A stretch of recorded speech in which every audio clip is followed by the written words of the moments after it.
مقرمشات التنحيف اهي دي الوصفه اللي كلنا محتاجينها، خصوصا بقى في دخله الصيف والسهر واحساس جوع اخر الليل. المقرمشات دي ممتازه يا جماعه وبتقضي على احساس الجوع تماما، عاليه بالبروتين ومن 3 مكونات وبس، من غير بيض ولا منتجات البان ولا حتى خميره. ممكن تاكليها فطار او عشاء او في جوع اخر الليل، قطعتين منها جنب بروتين وخضار، وبيرجعي بقى قولي لي جوعتي بعد كام ساعه، وانتوا بتجربوا وبتحكموا بنفسكم. اول حاجه بالنسبه معايا للمقادير، وهي كوبايه ونص من دقيق الحمص، دي سنبله الفرات، دي حمص طبعا خالي جلوتين فري. واللي عايز يسمع بدائل لدقيق الحمص كملوا معايا الفيديو واحنا بنشتغل اقول لكم على البدائل اكيد. معايا كمان رشه من الملح، معلقه صغيره بيكنج باودر. نقلب المقادير الجافه دي كلها كده في بعضها. دلوقتي هنزل عليهم ب4 معالق كبيره من الزيت. زيت الزيتون هو افضل زيت ممكن تستخدميه في الوصفه، لكن لو مش متوفر عندك استخدمي سمنه مثلا بلدي، سيحيها وخدي منها 4 معالق كبيره. والعجن هيبقى بالميه، ميه عاديه من الحنفيه. بصوا انا هنزل بالميه كده تدريجي مع التقليب لغايه لما تشكل معايا عجينه. اهم حاجه ما تتسرعيش وتضيفي ميه كتير من البدايه علشان ما تلاقيش العجينه باظت منك. اللي عايز يضيف بيضه للعجينه هينفع جدا، بالعكس هتبقى احلى، خصوصا للناس اللي ما عندهاش خبره ان هي تعمل وصفات صحيه. البيضه هتسهل عليكي جدا ان المقادير تربط في بعضها بسهوله. هضيف اخر حبه ميه صغيرين جدا بس كده.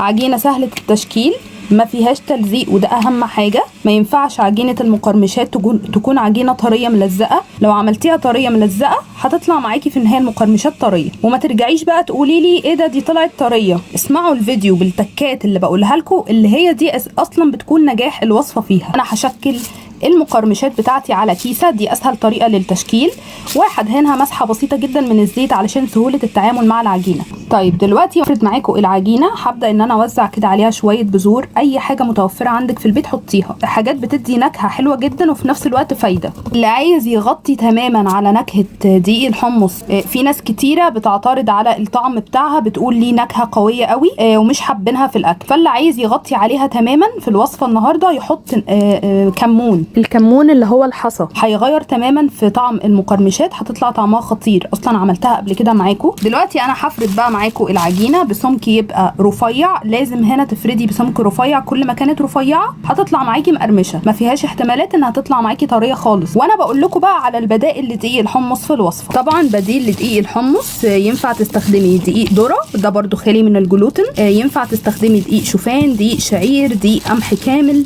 كل الانواع دي هتنفع، وكل واحد بقى يختار النوع المناسب ليه ولنظامه. طبعا تقدري تقطعيها باي شكل انت عايزاه. انا عن نفسي هقطعها بالسكينه، هسويها بس كل الحتت اللي مش متساويه هشيلها واجمعها من تاني. نبدا نقطع. ده شكلها يا جماعه، وده السمك بتاعها. كل ما كانت رفيعه بتطلع مقرمشه. ترصيها بقى في صينيه مدهونه مسحه زيت، وهرجع اجمع بقيه العجينه من تاني وافردها بنفس الطريقه، وانا بحط عليها تاني نفس البذور.